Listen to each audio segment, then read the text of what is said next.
이따 나가실 때 100원씩 받아가시기 바랍니다.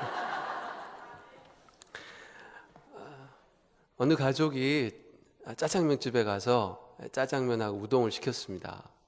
그래서 아빠는 우동, 엄마는 짜장, 아들은 우동, 딸은 짜장. 그래서 이렇게 종업원이 오니까 우동둘 짜장 둘려 그랬어요. 그랬더니 이 종업원이 식당에 그 주방장이 있는 곳에 가서 우짜 우짜 이렇게 하신 거예요. 상당하네 이렇게 생각을 했어요. 근데 짜장면을 먹고 있는데 손님들이 들어왔습니다. 한 7분이 들어오셨어요. 아주 우동 셋 짜장면 넷 그러는 거예요. 그래서 이분이 어떻게 얘기하려나 궁금했어요. 우짜 우짜짜 이렇게 하신 거예요. 네. 우짜 우짜짜. 정말 대단한 종업원이고 주방장이라고. 근데 이번에 축구팀이 들어왔네요.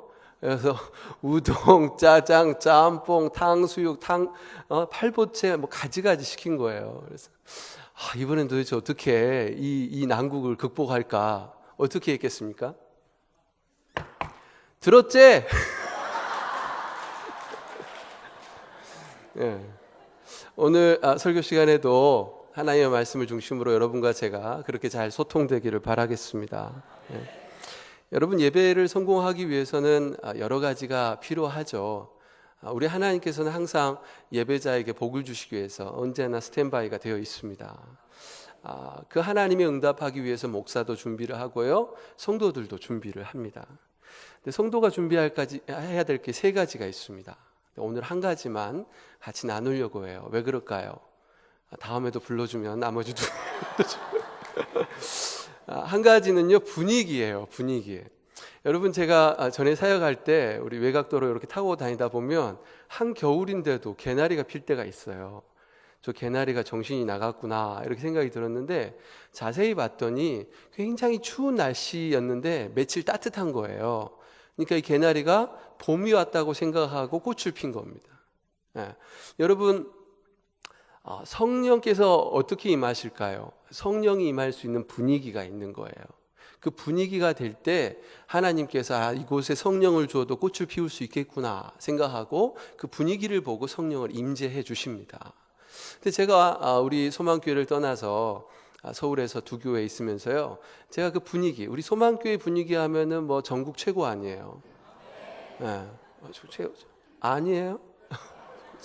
제가 얼마나 자랑하고 다녔는지요, 가는 곳곳마다 목사님한테 약간 좀 핀잔을 들었어요. 전 교회 자랑한다고. 근데 제가 항상 그 자랑하고 훈련시켰던 게 뭐냐면 이 분위기, 아멘 하는 분위기였어요. 그래서 제가 강남의 수서교회하고 강북에 있는 은진교회라고 은평구에 있는 교회에서 했는데요, 그 은평구에 있던 은진교회 교인들이 제가 떠날 때 저한테 손을 잡고 권사님들이 그랬어요. 목사님 고맙다고. 뭐가 고맙냐 그랬더니 목사님 덕분에 우리 교인들이 아멘 훈련이 잘 됐다고. 네. 그래서 근데 제가 그분들에게 어떻게 여러분을 자랑했냐면, 서울에서 아멘을 제일 잘하는 교회는 명성교회다. 그래서 보통 교회는 아멘을 잘 안 하는데 좀 잘하는 교회는 목사님이 할렐루야 그러면 아멘 이렇게 하죠. 근데 명성교회는 할렐루야 아멘 이렇게 하잖아요. 까먹었어요? 네. 근데 우리 광주 소망교회는 그거보다 0.5초 빠르다고. 할렐루야 아멘 이렇게 한다고. 할렐루야가 떨어지기 전에 아멘을 하는 교회다. 그래서 우리 광주 소망교회는 주어진 여건들이 좋지 못했어도 그 하나님께 아멘하는, 하나님의 성령이 임재할 수밖에 없는 그 분위기를 만들었기 때문에 말씀에 영향력이 있고 말씀에 열매가 있었던 교회라고 그렇게 자랑했어요. 그렇죠. 돼가는 거예요. 네. 그래서 여러분들, 우리 광주 소망교회 좋은 전통들, 제가 그것을 배우고 가는 곳곳마다 그 전통들을 심어줬는데, 여러분들도 더 그런 성령이 임재할 수 있는 분위기가 교회뿐만이 아니고 가정과 여러분의 심령 가운데 언제나 충만하시길 바랍니다. 자, 오늘은 찬양에 대해서 여러분과 나누고 싶습니다. 제가 찬양대 지휘자도 했었고 찬양과 예배를 좋아하는 사람인데, 제가 그 찬양에 대해서 더 깊이 나누고 싶어요. 여러분, 하나님이 왜 우리 인간들에게 찬양을 주셨을까요? 기도도 주시고 예배도 주시고 우리에게 많은 것을 주셨습니다. 근데 특별히 찬양을 할 수 있도록, 이 백성은 내가 찬송하기 위해 지었다. 왜 찬송할 수 있도록, 찬양할 수 있도록 하셨을까요? 찬양의 아주 중요한 비밀이 있기 때문에 그래요. 그 비밀이 뭐냐면 바로 열쇠입니다. 뭐라고요? 열쇠예요. 악신이 깃들었던 사울 왕에게 다윗이 가서 찬양하잖아요. 그러니까 어떻게 돼요? 악신이 떠납니다. 여러분, 질병에 고통당했던 사람이 찬양을 통해서 질병이 떠나가 버립니다. 물질의 문제 때문에, 자식의 문제 때문에, 사업의 문제 때문에 염려하고 고통당하는 것이 아니라 찬양을 했더니 그 문제가 해결되는 것을 성경은 증거하고 있는 것입니다. 그래서 우리가 얼마만큼 찬양을 잘 알고 그 찬양을 올바르게 하느냐에 따라서 하나님이 우리 문제를 해결해 주고자 했던 그 키가 정말 잘 작동할 수 있는 것이죠. 그래서 오늘 저는 우리 소망교회의 장점이 더 깊어지고 더 넓어지기를 바라는 마음으로 이 찬양에 대해서 같이 나누려고 합니다. 여러분, 다윗은요, 그것을 너무나 잘 알았던 사람이었어요. 그의 삶의 경험들입니다. 다윗은 왕이 되어서 국가를 경영할 때 군대 장관을 뒀지만 또 찬양을 담당하는 장관을 뒀습니다.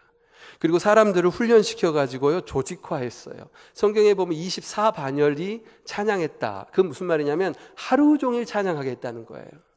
다윗이 얼마나 이 찬양을 소중하게 생각했는지 찬양대를 특별히 조직해서 그 성전에서, 하나님의 그 성소에서 찬양이 끊이지 않도록 계속해서 성가대를 돌렸다고 하는 거예요. 변성기를 지난 소년들을 뽑아서 30세가 될 때까지 훈련시키고 재금과 비파와 수금을 통해서 현악기, 관악기, 타악기를 다 동원해서 하나님을 찬양했습니다. 그의 노년에는 그 찬양대를 4,000명까지 늘렸어요. 다윗은 생애에 끊임없이 문제가 발생했었지만 그의 삶은 좌절되거나 포기된 적이 없습니다. 왜요? 그 모든 문제를 하나님 앞에 찬양함으로 해결했기 때문입니다.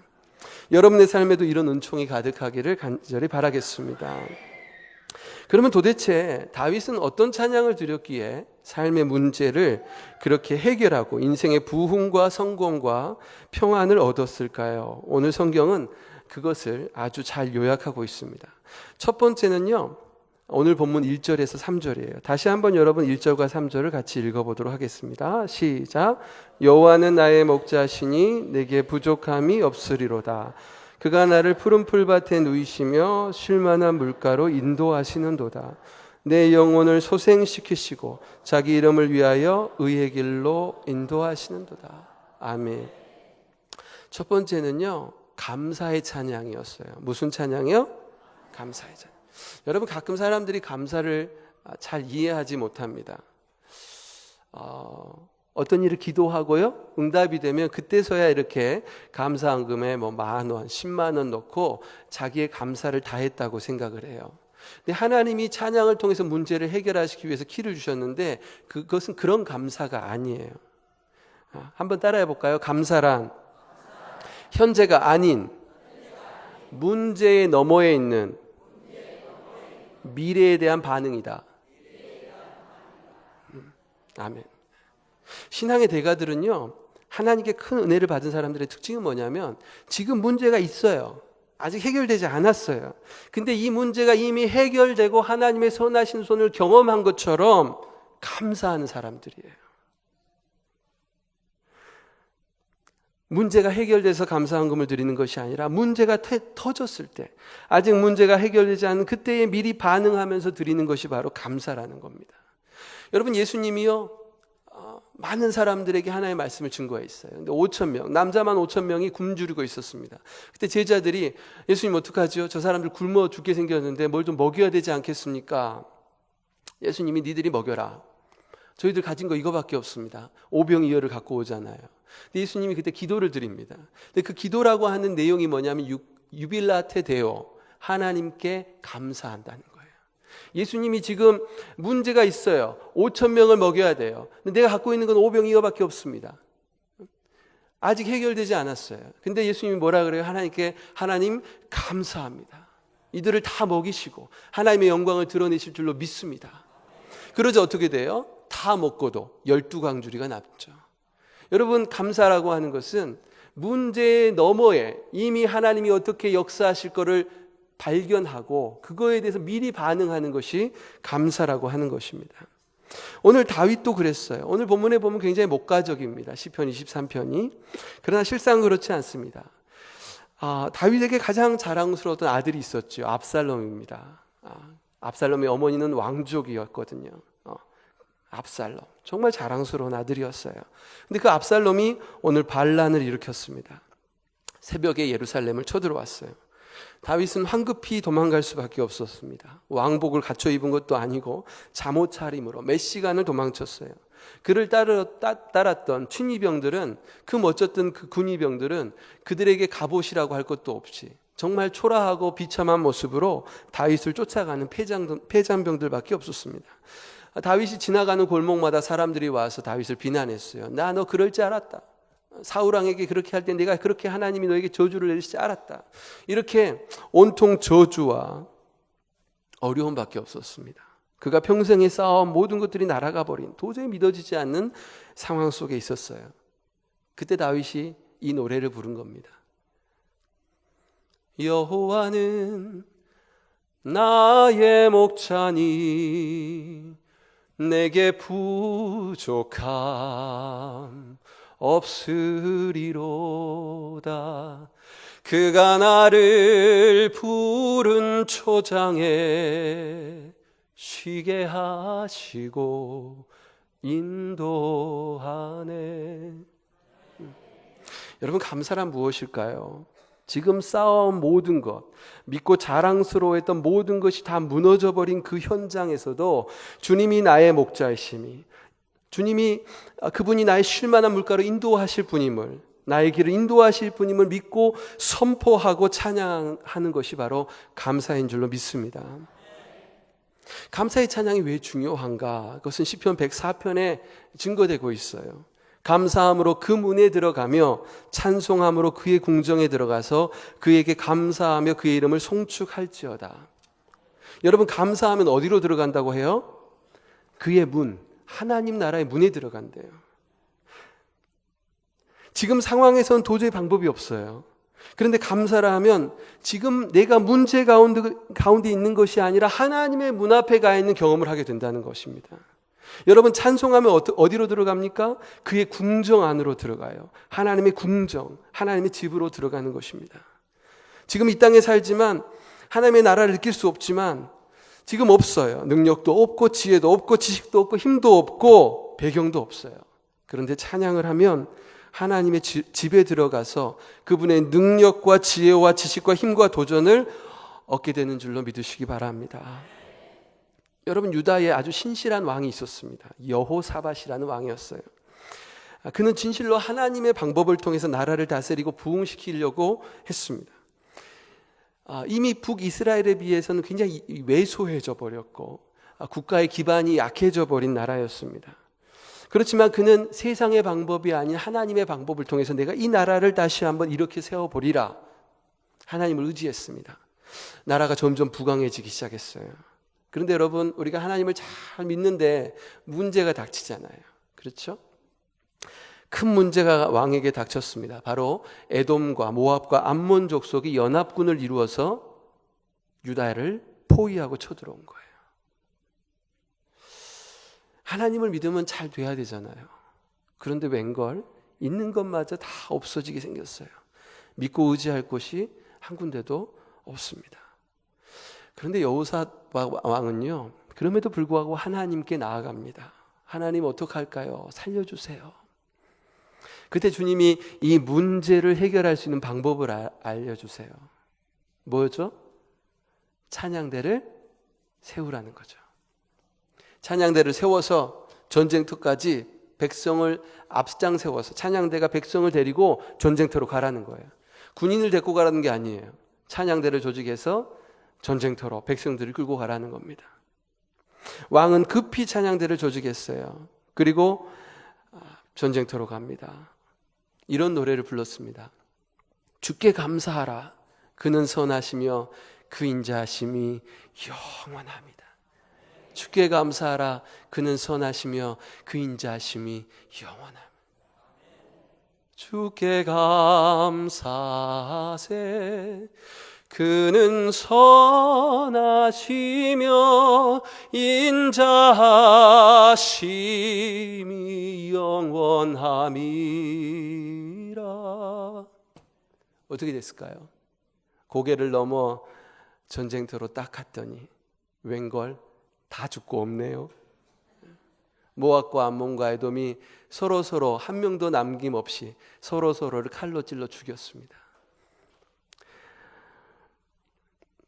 여러분, 유다가 하나님을 찬양하는 사이에 하나님께서는 그 모든 문제를 해결하셨던 것입니다.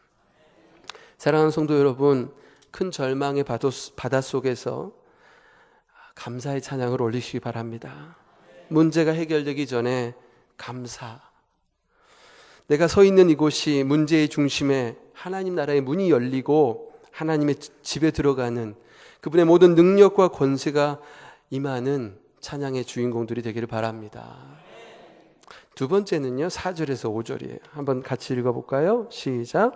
내가 사망의 음침한 골짜기로 다닐지라도 해를 두려워하지 않을 것은 주께서 나와 함께 하심이라. 주의 지팡이와 막대기가 나를 안위하시나이다. 주께서 내 원수의 목전에서 내게 상을 차려주시고 기름으로 내 머리에 부으셨으니 내 잔이 넘치나이다. 아멘. 여러분, 두 번째 찬양의 자세는요, 임재의식의 찬양이에요. 임재의식. 주님이 나와 함께 계신다. 여러분, 영성 중에 가장 보배로운 영성은 뭐냐면요, 주님이 나와 함께 하신다는 그 사실을 끊임없이 확신하는 것이 바로 영성입니다. 우리가 영성 훈련이라고 하는 게 뭐예요? 하나님이 나와 함께 계시는 것을 계속 끊임없이 느끼는 것, 그것을 훈련하는 게 바로 영성 훈련이에요. 임마누엘의 하나님이 나와 함께 하신다는 그 신앙으로 찬양하는 것이 다윗의 찬양이었습니다. 여러분, 요셉에게 어느 날 보디발 아내가 와서 유혹을 하죠. 뭐라고 해요? 여기 아무도 없어. 여기 청년들 있나요? 손 들어보세요. 청년들이 없군요. 다행입니다. 청년들은 아줌마를 조심하시기 바랍니다. 아줌마는 힘이 세요. 요셉이 청년이었는데 그 보디발 아줌마의 손길을 뿌리칠 수가 없었어. 그래서 옷을 벗을 수밖에 없었어. 그러면서 요셉이 뭐라고 하죠? 네 눈에는 안 보여도 내 눈에는 지금 여기 하나님이 계시다는 거죠. 성경의 대가들은 모두 이 임재의식이 강한 사람이었습니다. 다윗은 항상 주님을 찬양했어요. 그래서 사울의 악신들이 떠나가는 응답을 받았습니다. 왜 그래요? 그는 항상 하나님이 나와 함께 계신다는 그 임재의식으로 찬양했기 때문입니다. 오늘 보면 다윗은 특별히 음침한 골짜기, 원수의 목전에서 임재의식이 더욱 강했대요. 그는 목자였기 때문에 그게 가능했어요. 여러분, 광야에서요, 양들이 목자의 인도를 받잖아요.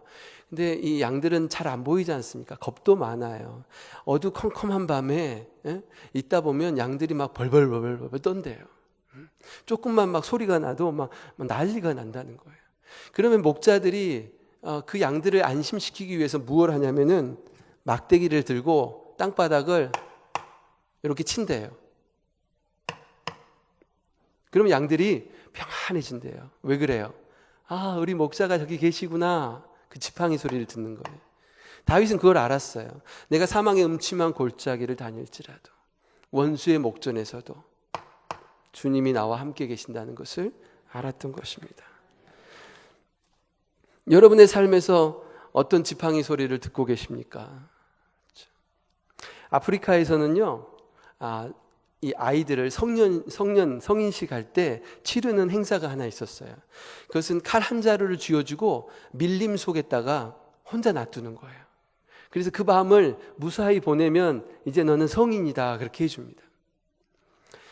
이 소년들이 얼마나 두려워 떠는지 모른대요. 막 눈이 시뻘개요. 눈을 감을 수가 없잖아요. 뱀이 지나갈 수도 있고, 호랑이가 지나갈 수도 있고. 그러니까 이 칼을 들고 하루 종일 그 밤새 눈이 빨개져서 이렇게 지킨다는 거예요. 근데 새벽녘에 해가 딱 떠오르면 그때 이 아들이요, 눈물을 펑펑 흘린대요. 왜 그럴까요? 바로 저기 앞에서 자기 아버지가 중무장을 하고 자기를 지켜주고 있다는 거예요. 그 다음부터 이 아프리카의 성인들은 그 누구도 따라올 수 없는 강한 전사가 된대요. 왜? 내 뒤에는, 내 앞에는 내 아버지가 나를 지키고 계신다고 하는 그 믿음이 있기 때문에 그렇습니다. 여러분, 우리 신앙인들이 가져야 될 가장 중요한 마음이 뭘까요? 하나님이 지금 내 앞에서 계시구나. 주님이 나를 지켜주시는구나. 나의 목자인 것을 고백하는 것이죠. 제 친구 목사님 중에요, 한국에서 부목사 잘하다가 캐나다에 매형이 좀 도와달라 그래서 간 친구가 있습니다. 그 친구를 이제 한국에 온다 그래서요, 그때 서울에서 친구들하고 다 모였어요. 이런저런 얘기해 주는데 너무 힘들대요. 왜 힘드냐 그랬더니 캐나다가 좋다고 생각하면 안 돼. 아프리카 선교사라고 생각하면 된다고. 왜? 그랬더니 그 교회에서 사례비도 한 50만 원밖에 안 받는데요. 국내에 부목사 할 때는 그래서 300만 원 이상 받았는데, 근데 사실은 이제 그 교회 사례비 받고 자기가 이제 잡을 한대요. 아르바이트를 한대요. 청소 일도 하고 이삿짐도 나르고 그렇게 해서 이제 생활을 유지한다는 거예요. 근데 1년마다 제일 불안하고 그 힘들 때가 어떤 때냐면 여권을 갱신해야 될 때래요. 그러니까 이 아르바이트를 통해서 하루로 한 달을 살아가는 그 규칙적인 돈이 있는데 갑자기 여권을 갱신하게 되면 4인 가족으로 200만 원이 필요하다는 거예요. 그러니까 그것이 곧 다가오는데 너무 마음이 그랬대요. 그래서 기도하는데 세상에 며칠 남겨두지 않은데 한국에서 연락이 왔어요. 그 전에 사역했던 교회에 권사님이 전화가 와서 목사님이 생각나서 전화했어요. 다름이 아니라 제 딸이 미국에서 펀드 매니저를 하는데 이번 달에 굉장히 돈을 많이 벌었다네요. 그래서 그 돈 중에서 저한테 보내왔는데 목사님이 생각나가지고 돈 좀 보내려고 해요. 200만 원 정도 보내려고 하는데 목사님 괜찮겠어요? 그 친구 목사님이요, 그 얘기를 듣고 지팡이 소리 들었대요. 하나님이 나와 함께 계시는구나. 그렇습니다. 아마 우리에게도 그런 아주 작고 미세한 것 같은 지팡이 소리가 있을 겁니다. 우리가 신앙이 힘들 때마다 그것을 기억해내고 고백하는 것이 그 삶이 바로 임재의식의 삶이라고 저는 믿습니다. 그렇게 삶에서 가장 중요한 질문은요, 내가 얼마나 강한 인간인가, 그게 아니라 우리 하나님이 얼마나 강하신 분인가, 그것이 바로 가장 중요한 질문인 것입니다. 우리가 아빠 아버지라고 부르는 하나님이 삶의 구비구비에서 우리를 돌보시고 살펴보고 계신다는 것을 믿는다면 한결 안심하게 될 줄로 믿습니다. 우리 옆에 분하고 인사하시죠. 나의 작은 신음에도 응답하시는 주님을 찬양합니다.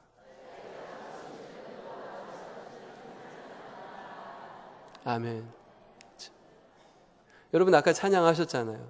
하나님 사랑의 눈으로 나를 어느 때나 바라보시고 하나님 인자한 귀로서 언제나 나에게 기울이시니. 여러분 하나님은 항상 그러신 분이라고 저는 믿습니다.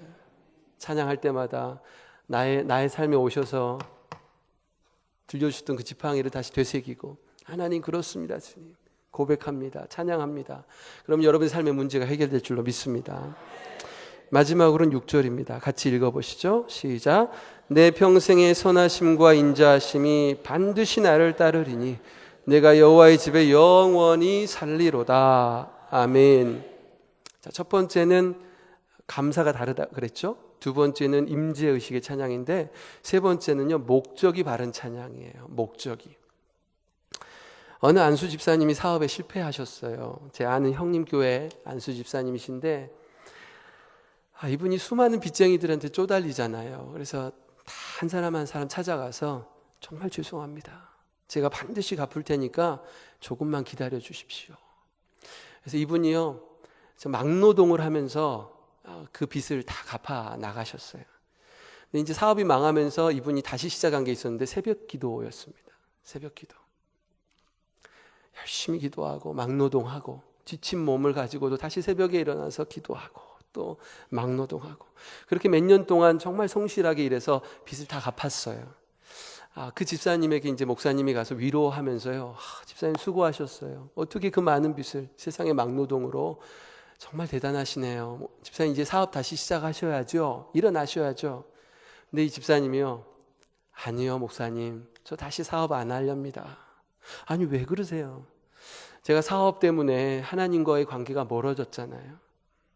나는 가까이 하고 싶어도 내 환경이 나를 그렇게 하지 못했잖아요, 목사님.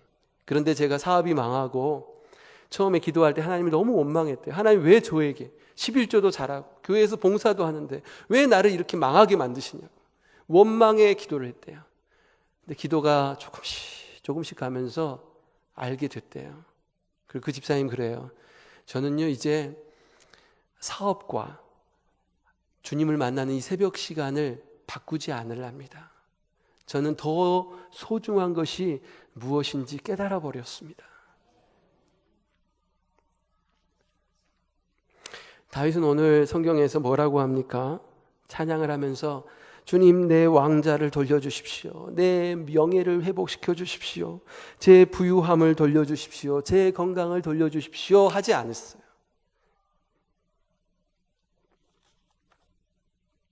지금 그가 안타까워서 하나님께 구한 것은 여호와의 집이었습니다. 여호와의 법궤 앞에서 춤을 췄던 다윗이 지금 내가 여호와의 법궤가 있는 여호와의 집과 너무 멀리 떨어져 버렸다는 거예요. 나는 여호와의 집에 가고 싶은데 여호와의 집에 갈 수 없을 만큼 떨어졌다는 거예요. 다윗이 간구한 게 뭐예요? 주님, 저는 왕자도 아니고 명예도 아니고 부유함도 아닙니다. 나는 영원히 여호와의 집에 있고 싶습니다. 여호와의 집에서 영원히 사는 것이 다윗의 찬양의 목적이었던 것입니다. 여러분, 어떤 찬양이 하나님의 마음을 움직일 수 있을까요? 하나님의 영광을 위해서 나를 강화하고 나를 부유케 하고 나를 지혜롭게 하는 것일까요? 아니요. 우리의 찬양의 목적이 바를 때 주님, 저는 주님밖에 없습니다. 그때 하나님의 마음이 움직이고요. 찬양의 그 능력이 나타나게 되는 것입니다. 여러분, 믿음의 조상 아브라함에게 문제가 생겼어요. 땅은 좁은데 소유는 많아졌어요. 사랑하는 조카의 종들과 자신의 종들이 싸웁니다. 이래서는 안 되겠구나. 조카를 불러서 뭐라고 하죠? 네가 좋은 거 차지하라. 나는 반대편으로 가겠다. 조카가 좋은 곳을 가버립니다. 그때 하나님이 찾아오죠. 아브라함에게. 아브라함아, 내가 너에게 복을 주겠다. 동서남북 다 둘러보아라. 다 네 땅 주겠다. 근데 아브라함이 어떻게 하냐면요, 창세기 13장 18절에 보면 그 하나님의 음성에 응답하지 않아요. 반응하지 않습니다. 그리고 뭐라고 나오냐면 아브라함이 장막을 옮겨 헤브론에 있는 마므레 상수리 수풀에 이르러 거주하며 거기서 여호와를 위하여 제단을 쌓았더라, 이렇게 나옵니다. 이게 단순해 보이지만 그렇지 않습니다. 여러분, 아브라함은요 축복의 말보다 더 소중한 것을 이제 깨달았습니다. 그리고 제단을 쌓고 여호와의 이름을 불러요. 그런데 그곳이 어디냐면 헤브론에 있는 마므레 수풀이에요. 여러분, 헤브론은 어떤 의미를 갖고 있냐면 교제의 자리라는 뜻을 갖고 있어요. 교제의 자리. 마므레는요 뜨겁게 열정적으로라는 뜻을 가지고 있어요. 하나님이 아브라함에게 나타나셔서 아브라함아, 동서남북 둘러봐. 그 땅 너에게 다 줄게. 근데 아브라함이 어디로 가버려요? 하나님을 뜨겁게 교제할 수 있는 곳에 가서 단을 쌓고 여호와여 이름을 부릅니다. 여러분, 왜 아브라함이 믿음의 조상이고 복의 통로입니까? 하나님이 그에게 땅 줄게 그래도 여호와여, 내가 너에게 자손 줄게 여호와여, 내가 너에게 다 줄게 그래도 아니요, 저는 오직 여호와입니다.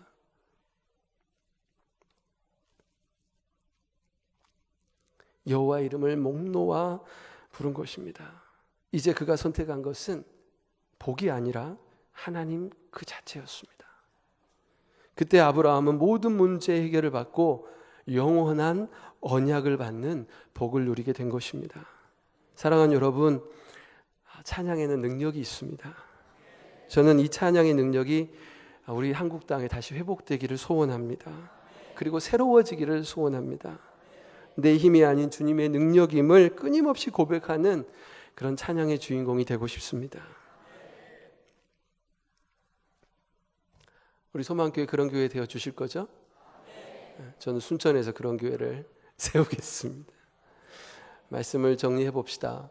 여러분, 다윗은 찬양에도 능력을 받았는데 왜 나는 찬양에도 능력을 받지 못했을까?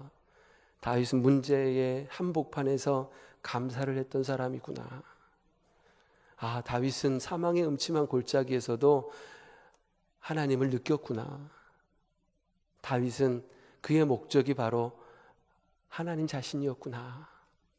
그걸 깨닫고 우리도 그런 찬양을 드리기를 바랍니다. 우리 함께 찬양 부르고요, 잠깐 기도하셨으면 좋겠습니다. 찬송가 288장, PPT도 좀 띄워주시고요. 찬송가 288장, 우리 한번 이것이 나의 간증이요, 무엇이 나의 간증일지, 무엇이 나의 찬송일지 우리 가슴에 손을 얹고, 하나님, 제가 찬양하는 자가 되게 하시고 우리 배우자가, 우리 자녀가, 우리 교회가 찬양해서 문제를 해결받게 하옵소서. 찬양하겠습니다. 예수로 나의 구주 삼고 성령과 피로써 거듭나니 이 세상에서 내 영혼이 하늘의 영광 누리도다. 이것이 나의 간증이요, 이것이 나의 찬송일세. 나 사는 동안 끊임없이 구주를 찬송하리로. 온전히 주께 맡긴네요. 온전히 주께 맡긴 내 영, 사랑의 음성을 듣는 중에 천사들 왕래하는 것과 하늘의 영광. 이것이 나의 간증이요, 아멘. 이것이 나의 찬송일세. 나 사는 동안 끊임없이 구주를 찬송하. 주 안의 기쁨 누림으로, 주 안의 기쁨 주님이면 충분합니다. 마음의 풍랑이 잔잔하니 세상과 나는 간 것 없고 구속한 주만, 구속한 주만. 우리 한 손 들고 찬양합시다. 이것이 나의 간증이요, 아멘. 이것이 나의 찬송일세. 나 사는 동안 끊임없이 구주를 찬송. 우리 가슴에 손을 얹고 잠깐 기도했으면 좋겠습니다. 여러분, 나의 찬양을 뒤돌아보시고 이제는 하나님이 주시고자 하는 그 능력의 열쇠를 받을 수 있는 찬양의 사람이 될 수 있게 해달라고, 여러분과 여러분의 자녀와 가족과 가정과 교회를 위해서 다 같이 우리 기도하겠습니다. 하나님 아버지요, 하나님 아버지요, 오늘 다윗을 통하여 아버지 하나님, 우리에게 원하시는 찬양이 무엇인지 알게 하시니 고맙습니다. 하나님, 저는 문제가 해결되지 않으면 너무나 답답하고 너무나 아버지 하나님 어둠 가운데 그 침침한 곳에서 절망할 때가 너무나 많았습니다. 하나님, 그러나 아버지 우리에게 이미 열쇠를 주셨는데 그 열쇠를 활용하지 못했던 아버지 우리의 모습을 하나님 앞에 내려놓습니다. 하나님, 이제는 문제의 한복판에서 유빌라테 데우, 하나님을 기뻐하고 하나님을 감사하고 하나님께 아버지 영광을 돌릴 수 있는 참 찬양의 아버지 하나님 주의 자녀들 될 수 있도록 도와주시옵소서.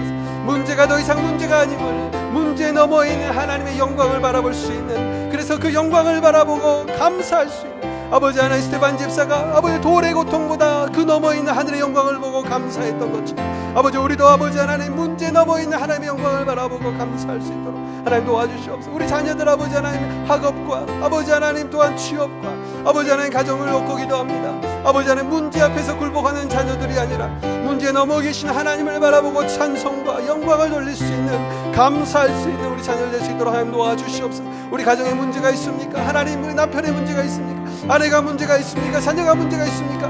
하나님 아버지, 내 힘은 연약하지만 하나님이 얼마나 강하신 분이심을 아버지 하나님 깨닫고 그 하나님께 찬송함으로 감사함으로 문제의 아버지 악한 권세를 물리칠 수 있는 우리 모든 교우들 되게 하시고, 하나님 아버지 교회에 대해 아버지 감사가 넘쳐서 참으로 그 찬양의 능력 가운데 부흥하고 성장할 수 있는 우리 광주 소망교회가 될 수 있도록 도와주시옵소서. 하나님 아버지, 사망의 음침한 골짜기를 다닐지라도 해를 두려워하지 않는 임재의식의 찬양 아버지 가질 수 있게 하시고, 참으로 하나님이 나의 목적 되심을 아버지 안에 고백할 수 있는 우리 모든 교우들 될 수 있도록 도와주시옵소서. 하나님 아버지, 부족한 종이 하나님의 말씀을 나누었습니다. 하나님은 찬양을 기뻐하시는 분임을 압니다. 하나님, 우리 모두가 참으로 새롭게 하나님을 찬양하게 도와주시어서 이전에 맛보지 못했던 그 아버지 생수를 맛보게 하시고, 문제가 더 이상 문제가 되지 않게 하시고, 하늘나라 문에 들어가고 주의 궁정에서 하나님을 만날 수 있는 찬양의 주인공들 될 수 있도록 하나님 성령께서 도와주시옵소서. 감사드리며 예수 그리스도 이름으로 기도드립니다.